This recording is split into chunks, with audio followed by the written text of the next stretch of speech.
Like 2 cars just didn't go through. They know there's not money. As of today, my account was negative $1,000. I haven't even made the payment on this thing. Where's my check coming from? It's embarrassing to be a crew member. It's hard to take them seriously. The customer doesn't want you there. I try to do things as fast as I can. Hey, you're getting way overpaid for like what you're willing to do. Behind a strip club? This is an absolute nightmare. Please tell me this is a joke. I'd say I'm in $100 and some thousand of debt between equipment, so that got out of hand real quick. I want to see them go bankrupt. Seems like things have just been really out of hand lately. You are asking for disaster. All right, so we're going to be doing behind the scenes of Freedom Lawn Care during the last turnaround show. If you enjoy this, please let me know in the comments. I'm going to give my behind the scenes look of what's happening, what didn't make it into the final edit. And I think it might be educational and a little bit entertaining. So let's go ahead and get started. I'll interject and kind of pause the video throughout. And if you haven't watched the main video, it's on the main channel. Just look up Mike Andes, and you can see here on that's what we're watching it from. Came out yesterday. Today we're going to walk through it, and I'm going to add a lot more details of what was really going on while we were shooting. So without any further delay, here we go.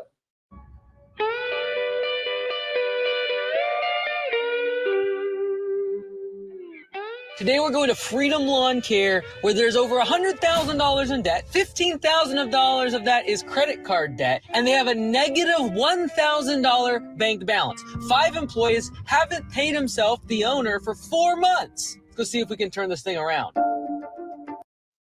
Of course, we're literally going to have an advertisement. Like, seriously? All right, let's skip this thing and move on with life.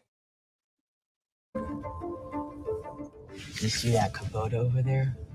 That's a lot of debt sitting over there. Morning, buddy. Good. All of our camera gear didn't come through on the plane. Don't mind our lackluster setup. You're good. Cool, man. Good to meet you. Don't mind my lackluster setup either. We actually. So this is true. We had over $10,000 worth of gear stolen on American Airlines. We had a Pelican case with a bunch of cameras and microphones and a whole 9 yards. All of it was stolen. So we literally shot this entire episode on 2 phones. You'll see right here, actually in my hand, I'm holding one phone. That's the audio source. And then Terrell, he has the other iPhone, and that is our video source. So the entire thing was shot on literally 2 iPhones. Actually, we rent this house here. The owner just lets us use this lot. Nice, man. This is the place you want your shop, out in the middle of nowhere? Yeah, so I grew up working on this ranch here. We do lawn maintenance, landscape, Christmas lights. Yeah, I don't come from money. I've built all this by myself, and it's been a grind. I'd say I'm in $100 and some thousand of debt between equipment, skid steer, and other stuff. For revenue this year, 2023, what do you think you're doing? I know the numbers are a little bit hairy.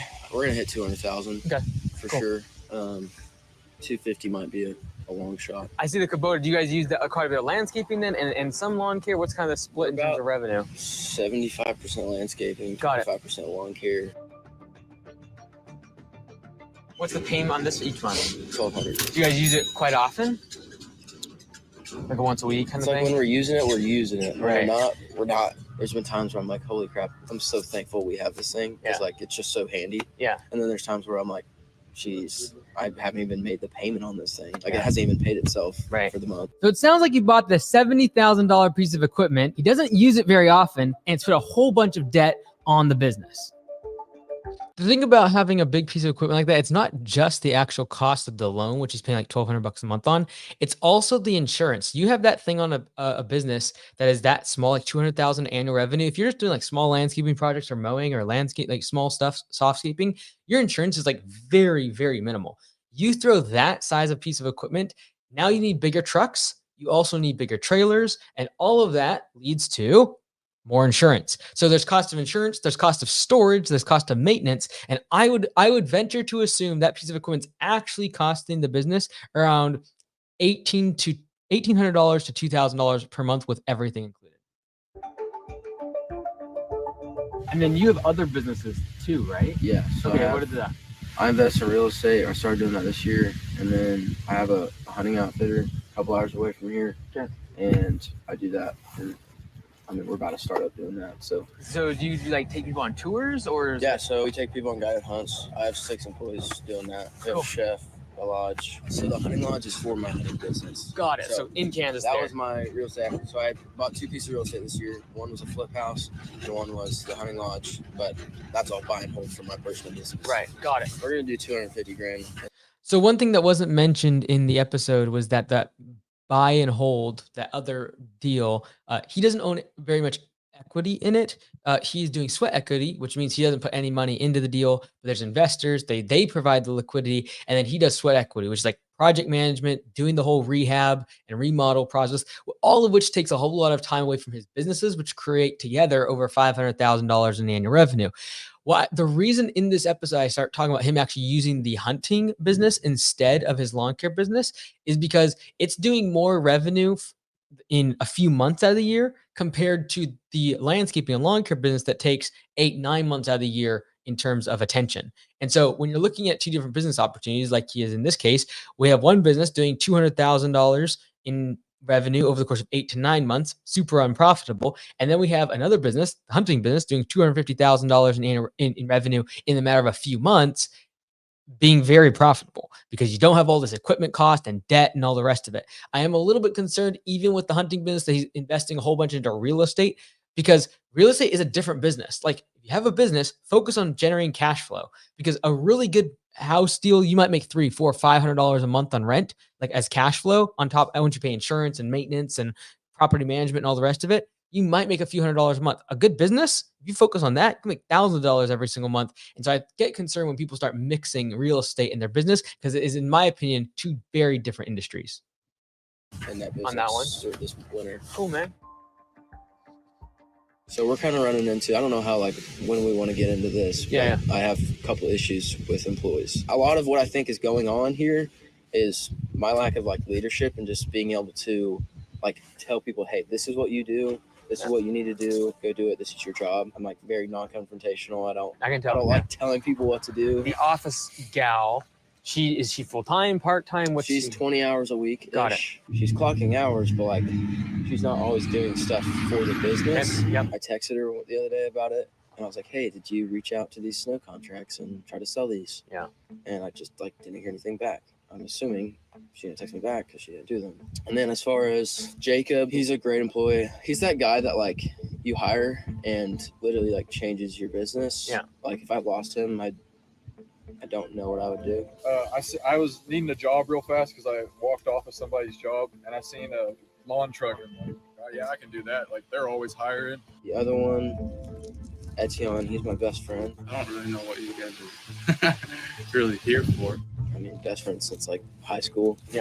Etienne did not see the reason as to why a turnaround was needed. I think later in the episode and later in the interview, he kind of comes around to the fact that, like, there's not much money in the business, but he didn't seem to think that there was a need for us to come. I hired him as project manager. Like, he's a lot more responsible. I know his background. I know, like, I can trust him with my debit cards. And He came up with the idea he wanted to start a landscaping business. And I thought he was crazy, but here he is now. I was a welder, and I got tired of it.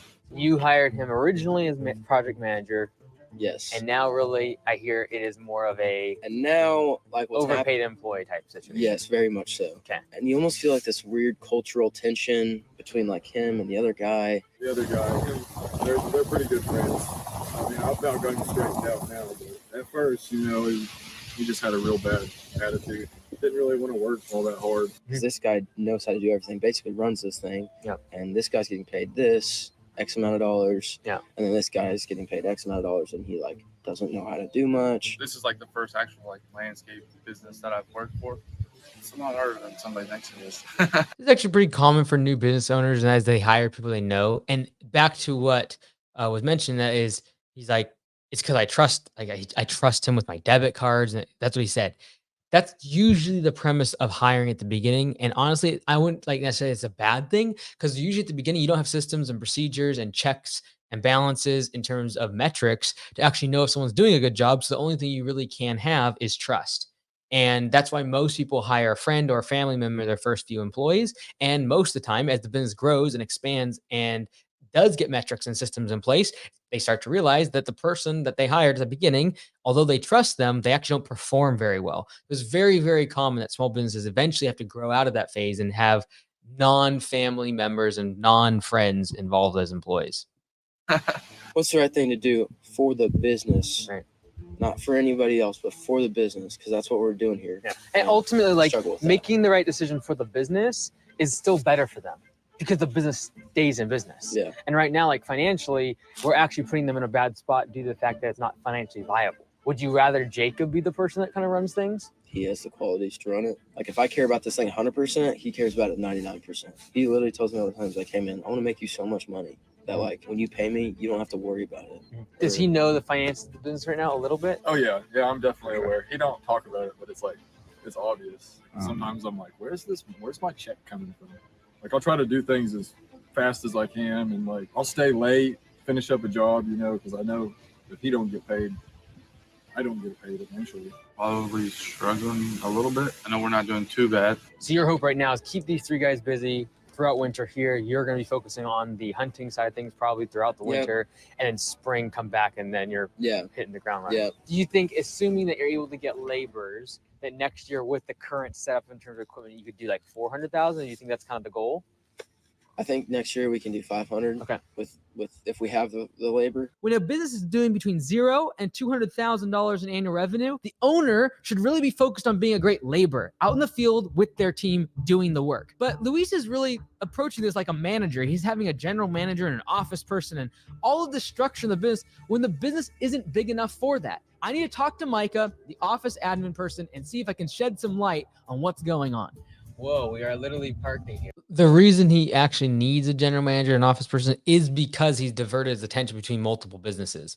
If he was in the business every single day, all day, without real estate, without the hunting business, and he could just focus on the lawn care business, he wouldn't need any more overhead structure. He wouldn't need a general manager. He wouldn't need an office person because he'd be in the business all the time. But if you're going to divert your attention, typically that comes at the cost of lower profit margins because you do need more management and more overhead. Here, behind the strip club.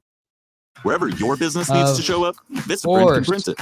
We got yet another ad. Yeah, sure enough, their office space was behind a strip club.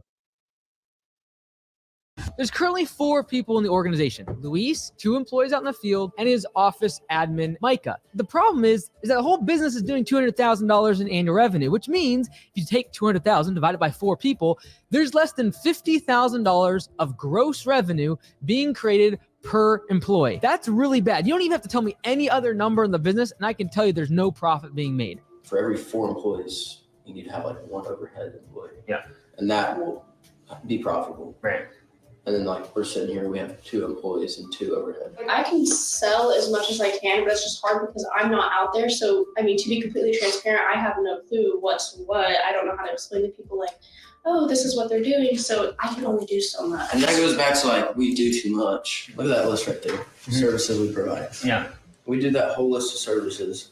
If we did like 5, 6 max things on that and no more. Yeah. There is literally every service under the sun, from decks to fences, like every single lawn care, landscaping, outdoor construction, like everything you could think of basically was on that list.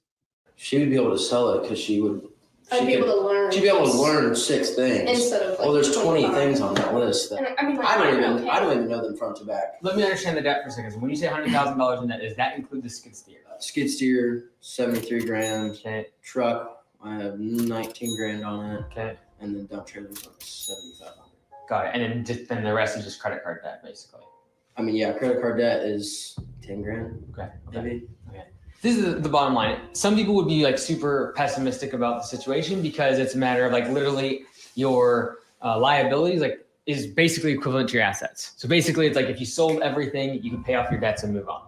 It's essentially what the business is at now, which if you go below that, it's insolvent, which means you typically should sell the business and just move on with life. However, you went from 70,000 to 200,000 and you would probably do $400,000 to $500,000 next year. You will probably become profitable if you do $400,000 to $500,000 in annual revenue without having to buy any more trucks or equipment. And you can make your labor as much more efficient by cutting all this stuff down. Yeah.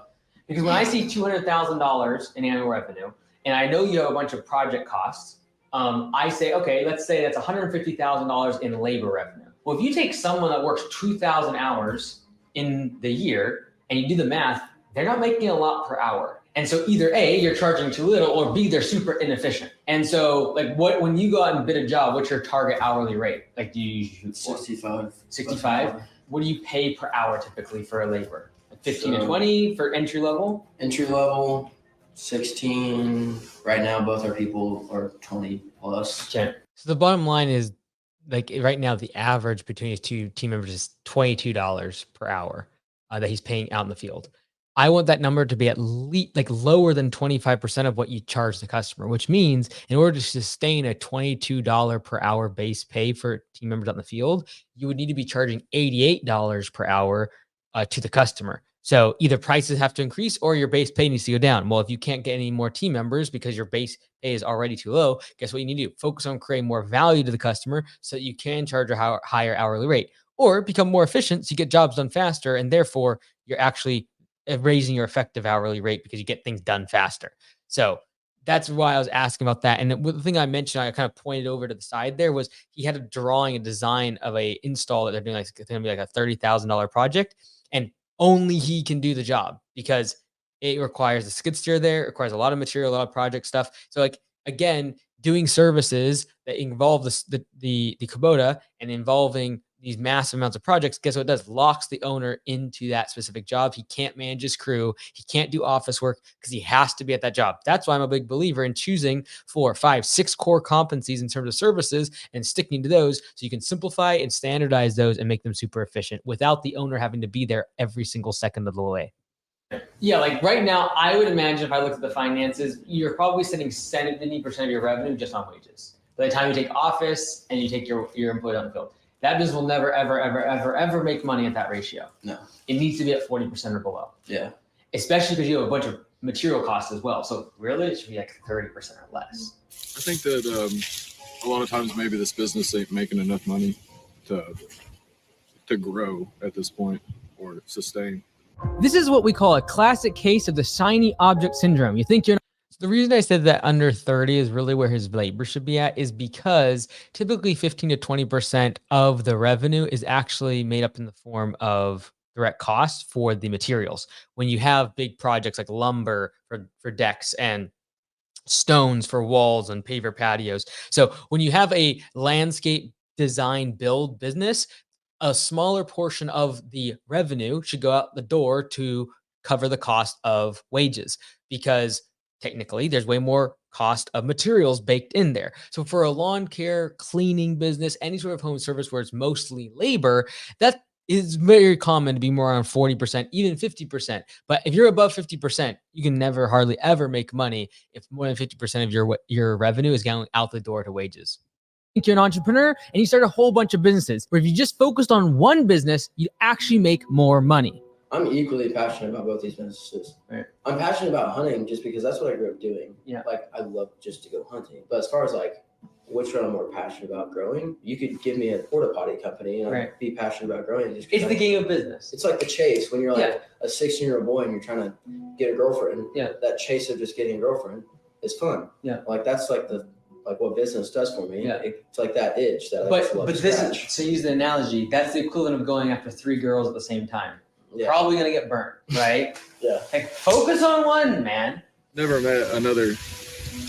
What do home service pros love? Okay, one thing that is really interesting and like needs to be stated is that sure enough, he is only 20 years old. That's pretty fantastic.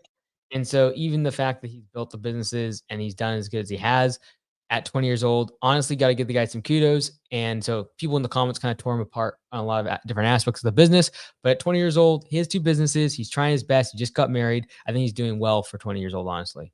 Like him, I don't think. But sometimes I do worry that maybe he's trying to do too many things at once. And so this is where what's hard for me making like a call like, hey, you should get out of the business, is you're growing quickly and growth sucks cash. And I think you have enough assets to get to 400, 500,000 without having to buy more stuff. Like in my opinion, like the challenging part is if you're going to try to run both, is you need this business to still do at least 25, 30,000 a month just to break even. Because in my mind, it's like, okay, we should just have you and Jacob working all day long. You should be taking calls, emails, estimates throughout the day, but you're primarily just working with him.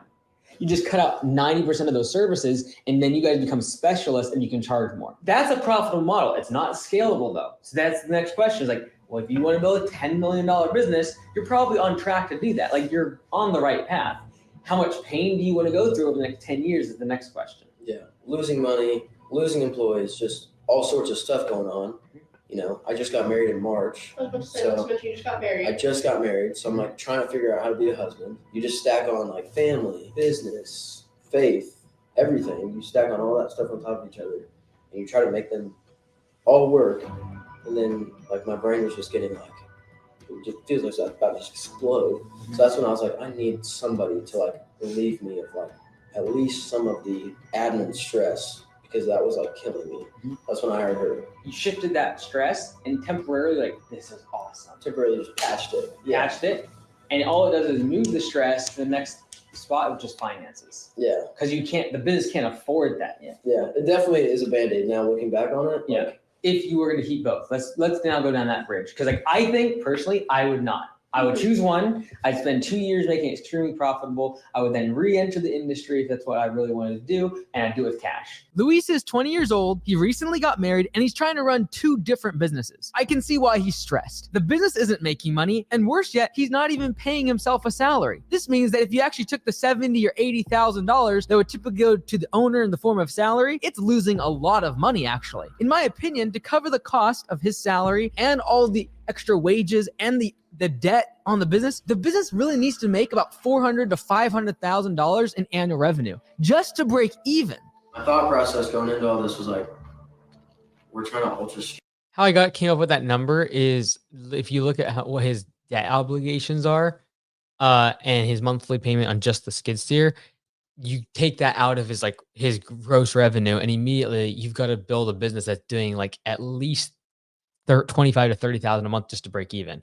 Because if you're running a 20% profitable business after assuming he's been paid, which he's not right now, but assuming he was, then there's probably only, about 20%. That's if it's a good business. Let's call it 15%. So if you're running $30,000 a month in revenue, that would mean that you're making $4,500 per month in profit. Well, $4,500, we're probably, by the time you look at his equipment debt, truck debt, and his credit card debt, probably $3,000 a month just to get those paid down slowly over the course of time. And so you literally have to do that $25,000 to $30,000 a month just to break even. And right now, doing the math, he's not even doing $20,000 a month in revenue. That's why he has this deficit. And that's why I do believe if he actually stayed attentive to this business, he could grow out of this problem. And that's why, when you're not profitable and you're growing, that makes a lot of sense because growth sucks cash. That's why I was giving him a little slack in terms of going from $70,000 in annual revenue to $200,000 in annual revenue. You basically tripled the business. Congratulations. Growth sucks cash. So I'll give someone a little bit of flexibility. However, if my question is, without focusing on this business, can he go to $400,000 or $500,000 in annual revenue, or will he just dig himself a bigger hole because he'll continue to have unmanaged labor, issues with the team members because he's not staying focused primarily on this business? Scale. I'm trying to not copy you, but do a similar model. But why ultra scale? What's the motive in all that? Why do you feel like you want ultra scale? My end goal is 40 locations. Why? Financial freedom, and I just love So a little bit there was cut out, and you'll see how I was very forceful. And the reason is because having a number as to why are you growing this business and just having a number is not the why. You got to dig deeper. And I recommend every business owner go beyond the vanity metrics of how big your business, how many employees you want. You need to, why do you want those? If you ask why just a few times, you'll get to the root of the issue. And so I asked him this several times to kind of keep drilling down to it. And you'll see I kind of use this quote unquote against him a little bit later on, because he's going to tell it's the chase, it's the fun of the game. And I said, okay, well, how does that align with real estate? Because it has nothing to do with the chase or the thrill of the business game that you said that's the why of you growing. So let's get rid of the real estate thing because this is a distraction. So let's go focus on things you actually are passionate about and the why of why you keep doing these businesses. Like The game. the game. Okay, It's fun. Like Well, I believe you will achieve that goal. I think there's a better way of getting there Yeah. that creates less stress, less headache, less depression, and more money. Instead of trying to become that now, i.e., having multiple businesses, investing in real estate, etc., start with one thing, make it really profitable, i.e., remove some of the financial stress. Then when you go do a second thing, you have the money to do it really, really well. Like I always think about the 3 little pigs. You got the straw, you got the wood, and you got the bricks. Some people are like, I want the brick house. I want to build this incredible, massive business. You're going to get hurt trying to do that. You don't know how to build a house. And you have all these heavy bricks that if you build them incorrectly, it's going to fall down on you. And that's, people like, I'm going to do equipment. I'm going to do the fast way of building this really big business. And they get hurt. When in reality, it's like, just focus on building a straw house. It's really fast, it's cheap, and it falls down. Who cares? Build another one real quick. Yeah. Right? That is, I'm going to be a laborer. I'm going to really focus on working hard. I'm not going to try to architecting this massive infrastructure of a business. It's like complicated, multiple moving parts, and investing and debt and buying people at mergers and acquisitions. That comes later. You will get there. But the most profitable way to build a business is in stages. And the first part is I'm a laborer. I did that for 5 years. Like I'm allergic to grass. Like it's horrible. It was painful. Yeah. It took me literally getting almost killed underneath a dump truck to figure out like, oh, this is probably not what I should be doing the rest of my life. Those first 5 years were imperative so I could build a business, make profit, to then go do other stuff, make the franchise. Like that location funded me to build a franchise that lost hundreds of thousands of dollars every single year because I built the foundation. If it's in years 2 or 3, I was like, man, I want to do something else. Like this isn't big enough. I don't want to be the guy that just keeps doing this forever, blah, blah. I would have never got to where I'm at today because I would have not built the engine to fund and fuel all the other stuff. Yeah. So the goal that you want to have is admirable. And I think you're going to get there. I think there's a better way of going about it instead of trying to do everything at the same time. If you just put all of your attention on one thing, like selling jobs, and that was all you focused on, you do very well. You'd scale very quickly. If you took all your attention and just focused it on the hunting, you do really, really good at it. If you focus all your attention on just being a great husband, you do really, really good at it. The problem is we're trying to do all of them right now. And because you're putting 10% of your attention on every single one, they all will fail. It's so hard when everybody's pulling you in a different direction. So the thing that we didn't really cover here it didn't make it into the final cut was that he had like multiple mergers and acquisitions he kept bringing up to me of different competitors in his local area that he wanted to buy out. And so we didn't include that because it started getting deep into the numbers and like actually going over like how many clients they had and all this other stuff. But like he was already thinking about buying out other companies. And this is like in one way, I can see the logic because if you know you're going to be profitable at a certain size, like why not just buy yourself that size? But I already know that like debt is something that's already big on the business, and the acquisitions that he was presenting to me were horrible valuations and horrible for him, I should say. And so we didn't include that part, but that's why I mentioned mergers and acquisitions. But again, you have someone that is running a $500,000 all combined business, all his businesses ventured together, $500,000 a year. He has $100,000+ of consumer debt, plus a whole bunch of real estate debt, which we didn't even get into. And it is like, I just don't see that person being able to successfully navigate a merger and acquisition.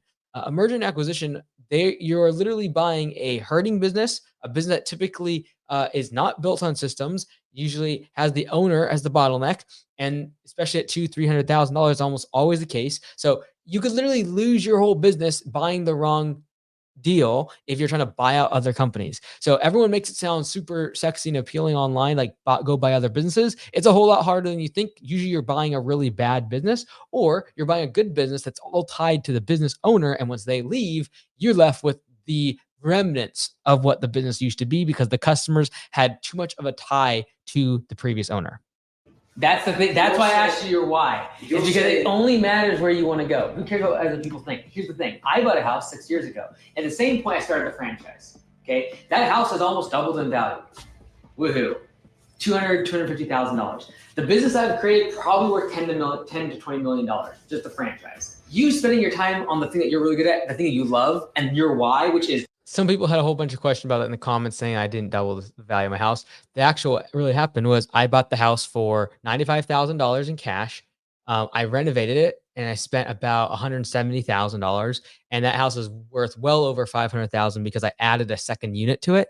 And I lived there for quite a while in the ADU, accessory dwelling unit. And now it's still rented out as a duplex, and it creates about $3,000 a month in cash flow. Minus I pay $1,050 per month on the mortgage. So I still have a very small mortgage on it, and I'm paying that down. I think it's like 60% paid off. But I used to have 23 units on real estate. I sold off 13 of those or 12 of those in order to be able to fund our new headquarter building, which we're trying to build, but we're still waiting on the permit. But now we have all the cash required to be able to build out that project, because I did sell some of my real estate at the peak back in 2021. I love the game of business will lead to better outcomes than real estate. Despite how dire I think the situation really is, I think that Luis is going to continue pushing forward and trying to run both of the businesses. So using that framework, I got to try to see how we can make it actually work. So the first thing I want to do is drill down to see exactly what Micah is doing in the office, because she's costing a lot in terms of overhead. And I want to see what she's actually doing on a daily basis to move the needle for the company. So, I mean, to be completely transparent with you, if it's like a small job, so like lawn care or anything like that, I have personally never done a follow-up, but say we hit like 1,000 and higher, I always kind of try to do a follow-up, and he's really good too about making sure that people have gotten their estimates, especially when it is that much. Mm-hmm. But like I said, if it was just like $50 lawn maintenance, no. If you want it, you'll want it. But you know. Look, I love Micah, but at this size of business, you don't need a full-time office person. And if you're going to have one, make sure they follow up religiously on every single estimate that's been sent out. We literally have a $6,000 estimate we've sent the customer 4 weeks ago. It's probably sitting in their spam inbox, and we haven't followed up. And then why do we have the two different apps, Yardbook and then Time Tree? So follow-up calls just makes a lot of sense. It's like, if you're going to take the time to go to the customer, meet with the customer, do an estimate, send it to the customer, take a couple hours of drive and all the rest of it, you might as well spend the extra 2 or 3 minutes giving them a phone call and making sure they got the estimate. Because like the $6,000 estimate that I'm referring to, we can tell they never even opened it up. Let alone we didn't follow up on like the majority of them. Like, I think their close ratio is like 20 to 25%. Based upon I just opened up the estimate page and was like, okay, this one was accepted. These 3 ones we haven't heard back from. This one was declined. Like, you can literally, if you don't know how to determine close ratio, it's number of estimates accepted divided by number of estimates that were sent. You can go through your estimate list and just ask yourself, guess what? If it's not accepted and just the status of the estimate sent, it is not one. Therefore, you're going to have a low close ratio. You can, like, the bane of my existence, the worst thing you can have is estimates that stay sent. Their status remains sent, and you never get a yes or no. You gotta do follow-up calls until you get to an answer from the customer, because they didn't call you, didn't ask for an estimate so you can send them a quote. That's not their end point. Their point is to get the problem solved and do the job, get it completed. And it's not like if they want it, they want it. It's like you're gonna have to follow up and make sure you actually make it clear to them what the next step of the process is, because they might have one tiny question that you can wrap up with them on the phone and close the deal. That'd be a question. Because I started with Yardbook. I don't like the scheduling on it. Like this app, it's called Time Tree. Sometimes he'll book jobs and he'll know what they are. He'll know how much they are. He won't put it in there, so we don't know anything about it. Comes the day to do the job, and we're like, there's nothing in the calendar. Just get rid of the 2 apps. I don't care if it's Yardbook, Jobber, Copilot, doesn't matter. Just get rid of the 2 apps, because it's killing you right now because you can't track your close ratio. I want to do just Copilot. Like, that's why I just like up and bought it, because I was like tired of dealing with all the different softwares. Yeah. Crap. What's up? Need this ladder? Were you answering my question? Yeah. As we're sitting in the office talking to Micah and Luis, multiple times, the crew from out in the field came back to the office because their credit cards kept getting declined with non-sufficient funds. There wasn't enough money on the card to go get the materials needed to do their job for the day. Oh, what was going on?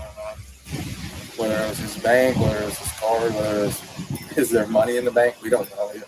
I mean, it's $800. I mean, it is a big purchase, but not very big. 2 cards shouldn't be bouncing. So, I don't know. Yeah, there was a great example of I just got a text when they were at Lowe's and they said the card declined. So, Yeah. it's a great example. Yeah. Financial issues. It's been hours since the day started, and the crew still hasn't got their materials or got to their very first job. Yeah, like, When marketers fail to differ, you cannot, like there definitely was no over embellishment of how embarrassing that moment was, honestly, when they came in. It was very embarrassing. And for now, like until you're in Copilot, I would literally have a board that it's like every estimate you send, you make a little check. Even if it's like tic-tac-toe or whatever it's called. Like just mark them. Tally, that's what I was right now, going you're for. probably closing only around 20% of your jobs. They literally might have one question about one type of bush on your design, but because we never followed up with them, they just never get around to it. And they just take the next guy who comes along and follows up with them and says, hey, were those bushes the right ones? Yeah. Number of estimates accepted divided by number of estimates that were sent. Right? That percentage is so important because I believe by tracking it, you'll see, oh, if we do offer Monday, Wednesday, Friday, and I'm able to get estimates within a day, we can get the close ratio from 30% to 50%. Yeah. Having a process for follow-up to make sure they actually opened up the email, also really important. Didn't have to spend a single dollar more in marketing. Didn't have to get more admin. Didn't have to buy more trucks. We just doubled our business by going from 30%. Now we got to 60% close ratio. Just doubled our business. Just doubled your business. That's crazy if you think about that. The thing that makes me really mad here is the fact that when it comes to getting an estimate in the inbox of a customer, it doesn't take a whole lot of work to make sure they actually open it up. You can automate the process using text messages, email reminders, and making sure the customer got the quote, you answer any questions, and then you close the deal. The fact that there's so many estimates have been sent and never even opened up or ever even followed up on is really, really bad. Now, Copilot CRM is where we build all of our automations, both for text message and emails, and Copilot CRM is a product that I've built with my team. And I wanted to actually really quickly take this opportunity to say that if you're wanting to join Copilot, I recommend you do it before the end of this month. At the end of December 2023, we'll be raising the price. Now, we're offering something to anyone that joins before the end of December, and that is a price lock guarantee for life. Okay, so the reason I'm laughing is because they spelled Copilot wrong in here, and we had quite the joke about it at the media team. We have added all of these features in 2023. Now, in adding all those features, we've moved very quickly, and there's been some bumps and bruises along the way for sure. And so for the early adopters that joined in 2023, I want to make sure that they have this price lock guarantee as a way of saying thank you. So if you'd like to be in that, I don't want to be a surprise when we raise prices in January. So make sure you join the enterprise level subscription before the end of 2023 to get that price lock guarantee so your price never, ever goes up.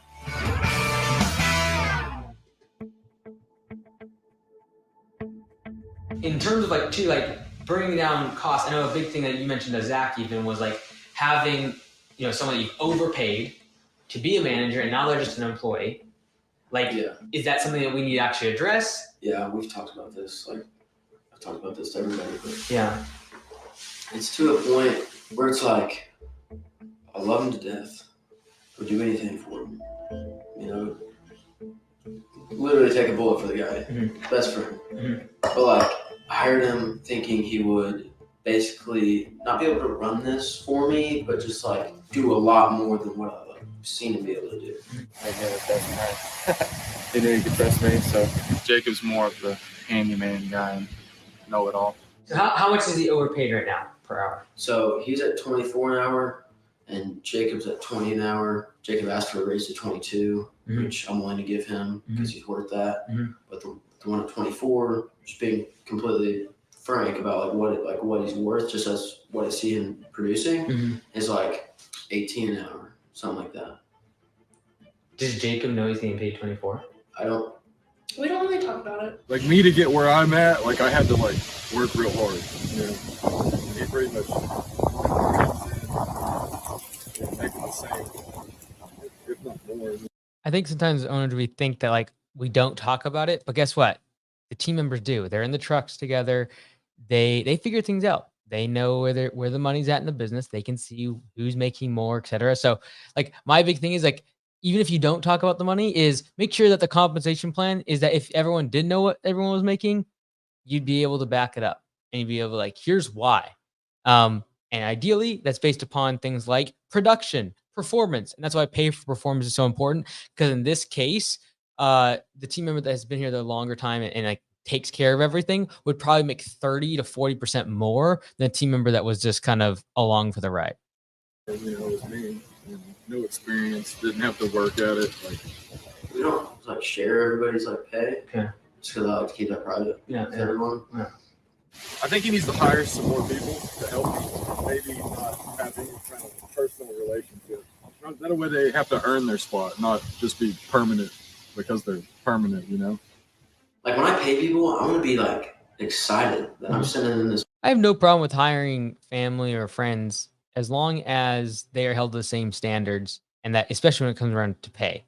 And so, there's not to say that a family member or team member can't be with your business for years to come and be your right hand person or potentially stay with your organization. You're not going to have to fire them all if you're growing your business. But make sure that if everyone saw what they were getting paid, it'd be based upon a very, very okay, yes, they work longer. Yes, they've been here long. They've worked at the company longer. They know everything about the business. They spend a lot of time working. They produce the most for the company. They train other people. They bring a lot of value to the company, and therefore their compensation is merited. And so I just make sure that even if you have a policy where people don't see what they're making, everyone in the business, make sure that if everyone did know what everyone was making in the business, you'd have a good reason as to why it is planned that way. This money because they did a killer job.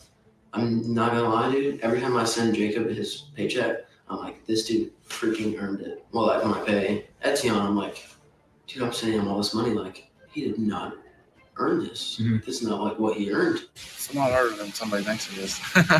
When you first start your business, a lot of times you will hire your friends or family at first because you trust them. But as the company grows and you get outsiders as employees, you need to make sure you hold everybody accountable to the same standards in the business. The other day, he got a flat tire on a truck, and he had on a jack. Was taking the wheel off. He didn't put the parking brake on, and the truck fell onto the ground because a car drove by.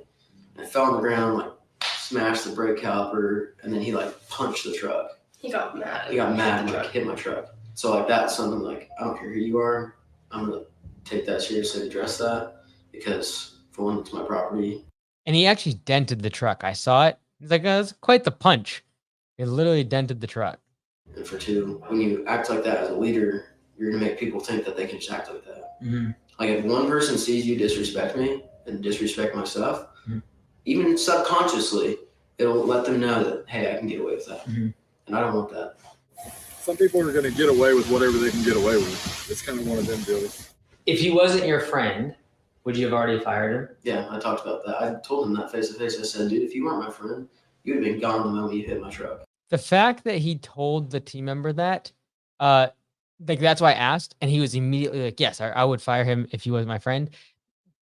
Again, that's when it becomes a problem, is because of the friendship, you bend the rules of what you should be doing. It's what's right for the business. So the best way to judge whether or not a team member that's family or friend should be with you is if they were not my friend, if they were not my family member, would I still hire them? And if the answer to that is no, then you're going to have a problem because other team members will see that and they will judge you accordingly.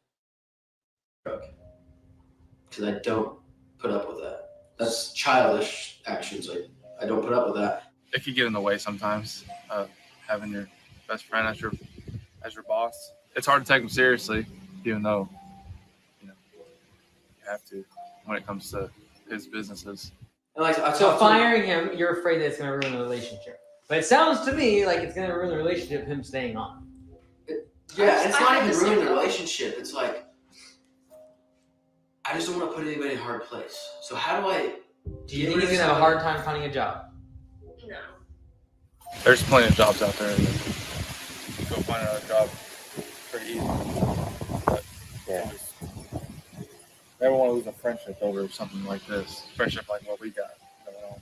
I would feel terrible about not giving him a couple weeks to just find something. Oh yeah. And he has a kid and he literally has another one due. You never tell someone, hey, I'm giving you your 2-week notice and I'm firing you in 2 weeks. You are asking for disaster. You just have to cut it off fast. Everyone jumped on me in this in the comments because I said this, and we specifically cut out another part that made him look bad, and I kind of took the brunt of it. There was some parts we cut out about Etienne specifically, so just keep that in mind. But it never works out when you tell anybody, hey, I'm going to be letting you go in 2 weeks. You do not want to do that. Now, the argument is, well, employers expect a 2 week notice from their team members.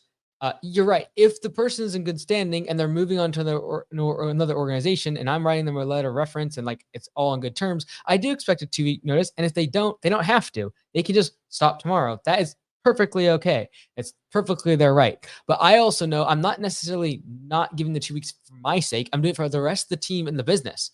And remember, as the leader of the organization, as much as you might have the goodwill to be able to do this for a friend because you care about them, you will literally throw the entire organization in a tailspin if you tell someone, I'm firing you in 2 weeks. They aren't going to put in effort. They are going to make sure they undermine you in every single way possible for the next 2 weeks. And the likelihood of that not happening is very, very, very low. And so I've tried this in the past. It has never worked out well. Not a single time because I tried to be nice over a firing, did it work out well. So I just do not recommend it ever. The business pays the wages. If the business does not exist, the wages do not exist. So either you're going to lose your job because we go out of business, or you're going to lose your job because you need to go find someplace else where you get more money, right? This is a real B&H. This was so awkward. Like the level of awkwardness here was pretty high. The bounce cards, that was pretty bad. But this one, zoom in there. Let's go. Thanks. It was awkward. Thanks, dude. So, yeah, that would be a tough one, but like I think you can do both. So.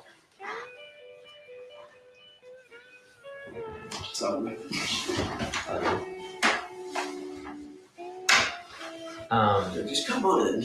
Yeah, let's knock this out right now. I was trying to do my best to like keep the conversation going and not dwell in the awkwardness of the moment, but my goodness, it was awkward. The fact that he probably heard me say that last few words and then standing at the door, essentially needing a credit card yet again because the card could get declined. Right now. That's kind of embarrassing. I guess I do have a question for you. So God forbid this were to happen. So like Etienne comes to Louise and say, you dropped my hourly rate, but you raised his. What the Why? heck? How would he go about explaining that to Etienne? Like, it's not, you know what I mean? Yeah, because I want to say this too. Like, if I was to be just dead blunt about everything, like, leave all feelings aside, just tell him how it is. I'd be like, man, I thought you were, fit to be a manager. Like, when I hired you, just from knowing you, I thought you were bought into what I do. I thought you were passionate about coming into business with me and working in my business. And I'd be like, hey, you're getting way overpaid for what you're willing to do. Yeah. But you can't say that. So how would you people. explain that to them without comparing the work that Jacob does compared to the work that Etienne does? You would do that in the event that he comes back to you. But the problem that you have right now is you don't have the numbers to actually show who's more efficient. Right. We don't have that, but Sure. I think it sounds like everyone kind of knows it. Yeah. So why in the world would anyone have a problem with him making $2 more an hour? Because right now, if I was him, I'd be ticked off too. The path that you just talked about is going to stroke your ego and make him feel bad. If you take what you just said. Yeah. Right? And that's why most people do that. it. Yeah. Do not touch it with a 10-foot pole. We cannot afford this. And I am doing this for the good of the whole company, and I hate it. Mm-hmm. And I've been trying to avoid this conversation for an entire year, or however long it's been. And I know you're going to hate me for this, and I hate myself for this. But we have to cut the pay. And if he blows up, you take very just humble. You just took someone's job away. And ultimately, you made the decision to hire him as a manager. It's not his fault. He didn't ask for 24. You offered him the money. So it's your fault he didn't work out. Right? So if you take that approach, you'll be more humble with it. And yes, when you offer someone a position that they're not really qualified for, you are taking the responsibility of gambling essentially on them. If it would have been different, if Etienne would have come to him as a manager from the past, he would have been a gentleman, been in the landscaping industry. Well, now you can actually judge him based upon his skill level at the 24. But if you're like, hey, I'm going to pay you 24 and you're going to be a general manager and I believe in you and I know you trust me and I know you're my friend, and that doesn't work out, it's kind of on you. That's really what my point was here. And taking the approach of I think you're not fit for this. And it's just take the road of the business cannot afford it. I will have to cut your pay. And if you have a problem with that, I'm sorry. I'll let you go. That's really all you can say. yes, you're disappointing. Yes, you could have done better. Blah, blah, blah, blah. Don't bring that up. Wrong time. Wrong place, wrong time. And if it really did have to come to this matter of you have to actually bring up this whole manager, and he's like, well, you said I was going to be a manager. You just say, I was wrong. I was hoping that you would step into that role, but I failed you to give you the time necessary and the education, and I thought there was more skills there, and that is my fault. So take more accountability. Oh, yeah, like who's your fault? It's not his fault. Mm-hmm. It's not his fault. Like if you were making a bunch of money right now, you'd probably just keep letting him making $24 an hour. That's the honest truth. If everything was dialed in systems and we were profitable, you wouldn't be having this conversation. So just take ownership of it. It's my fault. I'm running this. And that's still not right. It's not right that someone gets a weird pay compensation because they know the owner simply because everything is going well. And so just let this be known that the only reason this is even an issue is because the business is struggling and it's literally putting in jeopardy everyone else's jobs and the survival of the business. If a business is doing well, just because it's doing well and it can afford a stupid pay compensation or overpay one team member because they know the owner, still does not make it right. I'm running this business really bad, and now I'm trying to clean it up. Yeah. And I hate that you're in the crosshairs of that.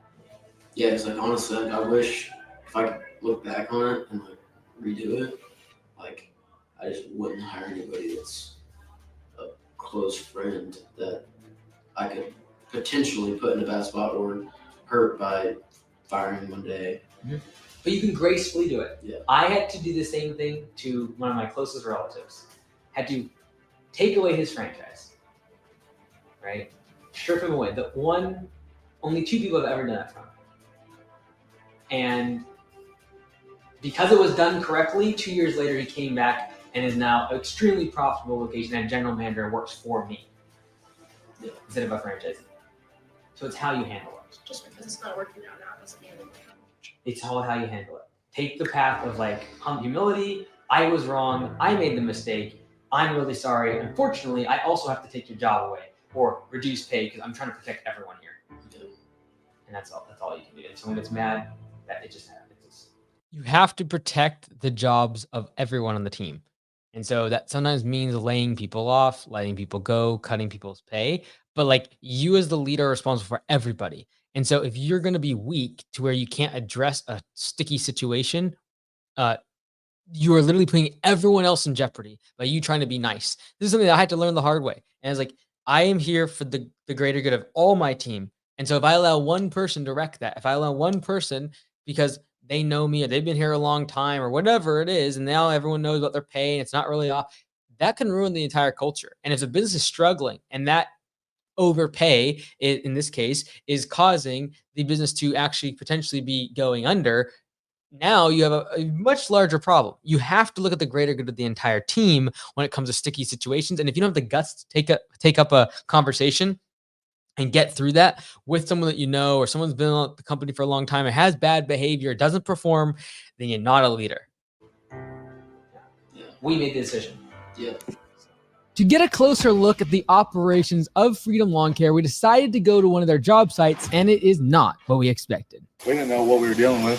I thought it was just a little deck here, and it's a lot bigger than what I thought it was going to be. So we show up at this job at 11:30 a.m. Literally, it's been 3 hours since the day started, and we're just showing up to the first job. Because of all the back and forth at Home Depot and non-sufficient funds on the credit cards, it's been a joke. Furthermore, the lumber that we purchased at Home Depot is the wrong size for the job. I thought we were just replacing like little 2x4s and stuff. But wait, there's more. We show up at the job and the customer comes out and is literally like, "Why are you guys here? I was never notified." And sure enough, I look up on the deck and there's a whole bunch of stuff sitting on the deck. We can't even do the job today. I'll either have to go ask the homeowner or have to call him to bring him in, and that just takes time away from us. So one thing that we didn't show here was the actual customer interaction, because the interview that Terrell was having on the other side of the property, he was doing that while the customer came out to myself and Luis that were standing there. So we didn't get that on film, but he literally came out. I was like, no one ever called us. No one ever told us that you guys were coming. And Luis was like, "Well, didn't Micah from the office like call?" And it's like, "No, it didn't." So like, I already knew, okay, there's breaking like a fragmentation of communication. Obviously, the customer didn't know about it. They show up at home that we were like blocking the driveway with the truck and the trailer. And so this is the part where I was like, okay, I was right originally. This is a company that needs to actually be dissolved for a few years, focus on the other hunting business. This is where you'll see how fast we switched the tone here. And I said, hey, let's close the business. Unfortunately, we just didn't have any footage here of this job site because we didn't have the cameras and they didn't actually do any work. So this is why the B-roll in this episode is so brutal, is because like there was no work done. Two things. One, Etienne ended up taking the personal truck of Luis back to the shop because he had to do some personal errands and make some keys or something like for his house. So literally he worked for about 4 or 5 hours this day by the time he got back to the shop and didn't ever actually produce $1 of revenue for the business because, again, blurring the lines of the personal truck of the owner, allowing his friend to get off early from the job. And then what was going to happen is I believe Luis and the other team member were going to go back to the store, get the lumber, and probably get started on this job around like 1 o'clock in the afternoon. Again, assuming that the credit card somehow went through because they kept bouncing that morning. So I don't even know how that ended up happening. What's crazy is if you look behind Etienne in this position, you see a pool, and around it it's all mud. This was a big landscaping project, installing the entire backyard of this property that the customer wanted to give to them, but they just did not get back to them in time to get the estimate to them. Literally, it was probably a $20,000-$30,000 job. All the entire backyard, this big property, could have got graded, redone after the pool was installed because it got wrecked the whole backyard, and they never got back to them, and they lost the job because of it. So I start seeing these things triangulate on the job, and that's when I was like, all right, pull the plug on this thing. Must be able to work. For a brief minute in the office during this turnaround, I thought potentially we could turn this business around and we could try to juggle all these businesses that Luis is running. But honestly, after seeing the chaos that ensued on this project and seeing how disorganized the office was and the follow-up process, I really do believe, and I've never said it before in the turnaround show, but I really do believe he should close down the lawn care and landscaping business, focus on his hunting business, and come back into the industry later on down the road. So Steven ended this episode in just such a dramatic cutoff there. Because literally it was only a few minutes I was at the property on the timeline, but we were there quite some time. And I was able to hear and see a lot more. Luis was talking to me also. So there's just a lot of stuff we didn't capture there. But I really do think that if he just focused on one of the businesses, like literally, if you want to get rid of the real estate and the hunting, great. He'd probably do great next year, do $500,000 on the landscape business and make it really profitable. He wouldn't need an office person. He would be full-time managing the crew. Etienne would either take a reduced pay or he'd leave and he'd hire 3 or 4 new people next spring. That would do fantastic. I just didn't see that happening. And so when I'm doing the show, I am really actually thinking about their business and like, what is the likelihood of him closing down the hunting business, not like getting out of the real estate deals, doing all these other things I've said? Very low. That's why I'm like, he should just shut it down. And the hunting business is higher margin, profitable, and something that he could still come back to lawn care landscaping in a couple of years once he's built that thing up, created systems. It can do like $500,000 potentially in a few months, be really, really profitable, pay off his debts, come back to the industry with $100,000, buy a couple trucks, get a few guys, and start the business off correctly. That would be my recommendation, and it wasn't easy. I don't like saying that we can't turn around a business.